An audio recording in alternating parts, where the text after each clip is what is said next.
All right friends, welcome to our YouTube channel BPSC basics. ठीक है, तो ये द हिंदू में आया है, छोटा सा आर्टिकल है जेनेरिक ड्रग्स पे। ठीक है, generic drugs for rare diseases. तो देखिए ये सब ना, मतलब ये प्रीलिम्स के लिए तो मतलब मोस्ट इंपॉर्टेंट टॉपिक्स में से एक है। क्यों है वो जब अभी हम लोग आगे 5-7 मिनट डिस्कस करेंगे तो समझ में आएगा। अपार्ट फ्रॉम प्रीलिम्स, मेंस के लिए भी इंपॉर्टेंट है। क्यों? क्योंकि मेंस में जब आप हेल्थ रिलेटेड कोई भी टॉपिक में कोई भी चीज़ आया, या फिर साइंस एंड टेक का जो रोल होता है हेल्थ में, ठीक है, जो बीपीएससी के मेंस में आता है कि साइंस एंड टेक्नोलॉजी कैसे हेल्थ को इम्प्रूव कर सकता है, तो उसमें इसको आप यूज़ कर सकते हैं रेयर डिजीजेस के लिए। ठीक है, पहले आप जान लीजिए जेनेरिक ड्रग क्या होता है। जेनेरिक ड्रग होता है कि देखिए कोई कंपनी जो है वो दवाई बनाई, ठीक है। अब कंपनी चाहेगी भाई कि दवाई इतना मेहनत किया, क्लिनिकल ट्रायल किया, 10-20 साल इसमें एफर्ट डाला है, इतना पैसा इन्वेस्ट किया है, तो हम पैसा एक्सट्रैक्ट भी करें मार्केट से। तो कंपनी क्या करती है कि अपने ब्रांड्स पहले तो इसको पेटेंट करा लेती है और अपने नाम से मार्केट में बेचती है। ठीक है, अब होता क्या है कि दवाई को जब आप खोल के देखेंगे उसका कॉम्पोजिशन आपको पता है। अब कोई और चाहे ना तो यही सेम दवाई बना सकता है, बट सिंस कंपनी के पास पेटेंट है तो ये बनाना अलाउड नहीं है। अब इसमें दिक्कत क्या है? दिक्कत ये है कि ये जो कंपनी जिसने इसको डेवलप किया था ना, जिस दवाई को वो 1 लाख में बेचती है, अगर जिस दवाई को वो 1 लाख में बेच रही है, इसके कॉम्पोजिशन को अगर यूज़ किया जाए और सेम दवाई बनाया जाए तो हो सकता है कि वो 2,000 की दवाई हो जाए। ठीक है, कॉस्ट में इतना ज़्यादा ड्रॉप आ जाएगा। ठीक, तो ये हो गया जेनेरिक ड्रग। ठीक है, और ये क्या है? पेटेंटेड ड्रग है, ब्रांडेड ड्रग है। तो जेनेरिक ड्रग ये है। ठीक, अब देखते हैं कि ये क्या आर्टिकल में क्या लिखा गया है कि अभी रिसेंटली क्या है कि union health ministry has made available generic drug to support the care and treatment of 4 elements. ठीक है, रेयर डिजीज का ये नाम है, tyrosinemia type 1, Gaucher's diseases, Wilson's diseases and Dravet Lennox Gastaut syndrome, DLG syndrome इसको बोलते हैं। This means that the cost of these drugs will be slashed 60 से 100 टाइम्स। ठीक है, समझ रहे हैं? मतलब जिसका दाम 60,000 था जिस दवाई का, उस दवाई का दाम कितना हो जाएगा? 60 गुना कम, यानी कि 100 रुपया। आप इमेजिन करके देखिए। और अब आप और इमेजिन कीजिए कि ये 60,000 की दवाई अगर आपको वीकली लेना हो तो महीने में आपको 2,40,000 रुपया लगेगा। लेकिन जब इसका दाम 100 रुपया हो गया, ठीक है, तो 100 रुपया होने के बाद क्या हो जाएगा? वीकली आपको 400 रुपया खर्च होगा। ठीक है, तो कितना कॉस्ट ड्रॉप हो गया। ठीक, तो जेनरिक दवाई का ये फायदा होता है। अब ये रेयर डिजीजेज है। रेयर डिजीजेज का मतलब क्या होता है? रेयर डिजीज का मतलब होता है कि जो लो प्रिवेलेंस हो जिसका, ठीक है, जो कम लोगों को होता है। अब इसका डेफिनेशन अलग अलग कंट्री में अलग अलग है। 6% to 8% ऑफ द पॉपुलेशन जिस डिजीज से अफेक्टेड होता है उसको रेयर डिजीज बोलते हैं। मतलब 1 करोड़ अगर पॉपुलेशन है तो उसमें से 6 से 8 लाख लोग को ये डिजीज है। ठीक है, अब ये 6 से 8 लाख लोग जो है वो डाइवर्स ग्रुप के होते हैं। मतलब कुछ बहुत गरीब, कुछ थोड़ा गरीब, कुछ अमीर, कुछ बहुत अमीर। ठीक है, तो मिला जुला के क्या होता है कि ये 6 से 8 लाख लोग में कस्टमर के नाम पे जो है ना वो और आप कम कर दीजिए। ठीक है, मतलब 2-3% लोग ही अफोर्ड कर सकते हैं या वो भी नहीं कर सकते हैं। तो अब आप सोच के देखिए कि इतने कम कंज्यूमर के लिए अभी ये मतलब उस चीज़ में नहीं जाना है कि भाई कि क्यों नहीं बनाएगा, मतलब हेल्थ का इशू है तो इसमें कस्टमर और कंज्यूमर प्रॉफिट क्यों देखते हैं। जो प्राइवेट फार्मा कंपनीज होती हैं उनको प्रॉफिट चाहिए, वो पैसा इन्वेस्ट करती हैं तो वो जब बेच रही है तो उनको प्रॉफिट चाहिए। तो अब कंज्यूमर कम है तो भाई प्रॉफिट कम है, प्रॉफिट कम है तो अब दो ही चीज़ हो सकता है कि या तो दवाई नहीं बनाओ या बनाओ तो बहुत हाई कॉस्ट पे रखो, क्योंकि कुछ ही कंज्यूमर है।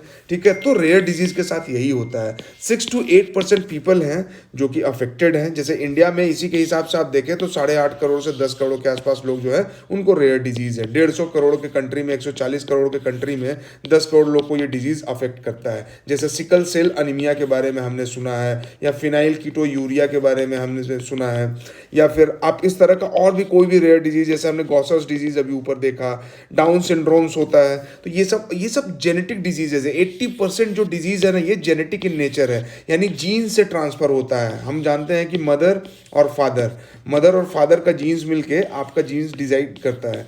तो यहाँ से ये डिजीज ट्रांसफर हो रहा है। ठीक है, तो ऐसा नहीं है कि अभी मतलब इधर हो गया तो अगले जनरेशन में नहीं होगा। जिसको ये डिजीज हो गया यानी पीछे से आ रहा है, अब ये अगर रिप्रोडक्शन करते हैं तो ये डिजीज आगे भी ट्रांसफर होगा, ठीक है। तो इसीलिए इस डिजीज के लिए एक पॉलिसी होना जरूरी है, इसके लिए अफोर्डेबल दवाई होना जरूरी है, अफोर्डेबल भी होना चाहिए, अवेलेबल भी होना चाहिए, एक्सेसिबल भी होना चाहिए, 3A, ठीक है। 80% जेनेटिक लिंक्ड है, यानी कि जीन्स के द्वारा ये ट्रांसमिट होता है पिछले जनरेशन से अगले जनरेशन में। प्रिवेलेंस क्या है, 6 to 8%। तो ये भी आपको मतलब प्रीलिम से पूछ दे कि कितना, तो भाई बहुत कम होता है, 6 से 8%, 10% से कम, ठीक है। और सिंस के अलग अलग कंट्री में अलग डेफिनेशन है, तो आपको इसमें बहुत रटने की जरूरत नहीं है। 10% से कम लोग जिस डिजीज से अफेक्टेड है उसको रेयर डिजीज बोलते हैं। बोल देगा कि क्या 100% जेनेटिक होता है, नहीं, 80%। 100% तो कुछ होता नहीं है, एब्सोल्यूट स्टेटमेंट मतलब almost all of the time गलत ही होता है। तो 80% जेनेटिक इन नेचर होता है, ठीक है।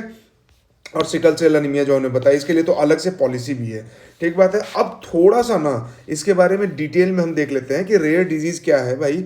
तो लगभग 6 से 8 हज़ार रेयर डिजीजेज हैं, but less than 5% have therapies available to treat them. 6 से 8 डिजीज है, 6 से 8 हज़ार डिजीज है, जिसमें 5% से कम का ही जो ट्रीटमेंट है वो अवेलेबल है, दवाई जो है वो अवेलेबल है। एग्जाम्पल्स यहाँ पे दिया गया है, हेमोफीलिया है, मस्कुलर डिस्ट्रॉफी है। जैसे हमने बहुत सारा ये देखा होगा, जो यूट्यूब अगर आप चलाते हैं तो यूट्यूब पे ऐड आता है भाई कि किसी बच्चे को कोई डिजीज़ है, मसल एट्रोफी बोला जाता है कि डिजीज़ है, या फिर और कोई भी जेनेटिक डिजीज़ है जिसका कि इंजेक्शन 16 करोड़ 17 करोड़ का इंजेक्शन आता है। तो ये क्राउड फंडिंग के लिए जो ऐप्स पे आता है वो यही है, रेयर डिजीज है, ठीक है। जैसे यहाँ पे सोनू सूद जो है वो रिक्वेस्ट कर रहे थे कि इस बच्ची को जेनेटिक डिजीज था and her mother can not afford to treat her, ठीक है। क्यों, 15 करोड़ 20 करोड़ 50 करोड़ इतना खर्च आता है। तो वो कैसे पॉसिबल है, तो वो क्राउड फंडिंग से ही पॉसिबल है। और इसलिए मतलब कि ये क्राउड फंडिंग इसके लिए एक बहुत इंपॉर्टेंट वो है, जो हम लोग थोड़ा सा आगे देख लेंगे। बट यहाँ पे ये इसका एग्जाम्पल दिया हुआ था। About 95% rare diseases have no approved treatment, ठीक है। 80% ऑफ दीज डिजीजेज जो हमने अभी देखा जेनेटिक ओरिजिन है। डेफिनेशन इसका अलग अलग है, तो आप यही मान के चलेंगे कि मतलब 6% 7% अगर पॉपुलेशन में है तो ये चलेगा, ठीक है। यहाँ पे हालांकि 1 in 10,000 दिया गया है, लेकिन 6 to 10% वहाँ पे दिया गया था। How broadly a rare disease is defined as a health condition of low prevalence that affects a small number of people. Prevalence भी इसका कम है और स्मॉल नंबर ऑफ पीपल को अफेक्ट करता है। तो एज अ हेल्थ कंज्यूमर ये बहुत कम लोग हैं, तो दवा कंपनी जो है या तो बनाती नहीं है, कुछ ही दवा कंपनी बनाती है, तो वो कॉस्ट अपना बहुत हाई रखती हैं। India has close to 50 to 100 million people affected by genetic disease. 80% of these rare condition patients are children. 80% जो है वो बच्चे हैं, ठीक है, वो बच्चे हैं। And a leading cause for most of them not reaching adulthood. वो जवान ही नहीं हो पाते हैं, उसके पहले ही उनकी मृत्यु हो जाती है, ठीक है। सरकार इस पे क्या कर रही है, national policy on rare diseases लेके आई थी ministry of health and family welfare 2021 में, ठीक है। कितना लेट, मतलब एक तरह से आप कह सकते हैं कि 2021 में आया, मतलब ये चीज़ें तो बहुत पहले आ जानी चाहिए थी। क्या करना है, इंडिजिनस रिसर्च पे फोकस करना है कि भाई देश में रिसर्च करो, देश में दवाई बनाओ, सस्ता बनेगा हमारे लिए, जो जो डिजीजेज इंपॉर्टेंट है उसकी दवाई हम बनाएंगे। लो production of local production of medicine करेंगे, मतलब वही अपने यहाँ प्रोड्यूस करेंगे। वैसे भी इंडिया को वर्ल्ड फार्मेसी बोला जाता है। कॉस्ट को लोअर करना जो सबसे इंपॉर्टेंट चीज़ है, अर्ली स्क्रीन और अर्ली डिटेक्ट करना है, ठीक है।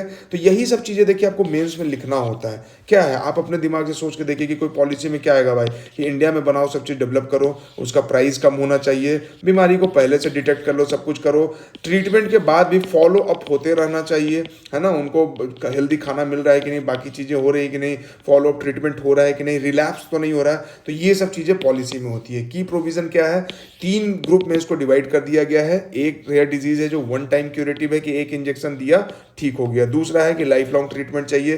तीसरा है कि कॉस्ट भी हाई है और लाइफ लॉन्ग थेरेपी भी चाहिए, ठीक है। तो 1 टाइम वाला जो है, देखिए एक बार ट्रीटमेंट हुआ ठीक हो गया, ठीक है। फिर है कि लाइफ लॉन्ग करना है, और एक है कि लाइफ लॉन्ग तो है ही, बहुत हाई कॉस्टली भी है।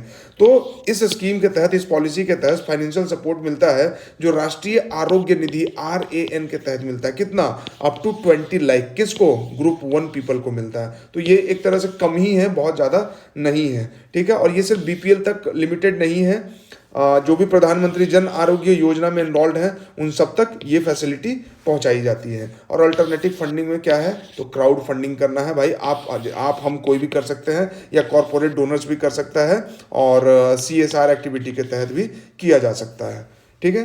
तो ये था रेयर डिजीज के बारे में। I hope you like this discussion. So please subscribe this channel and share with your friends and stay updated. Bell icon दबा लीजिए, stay updated with BPSC basics. Thank you very much.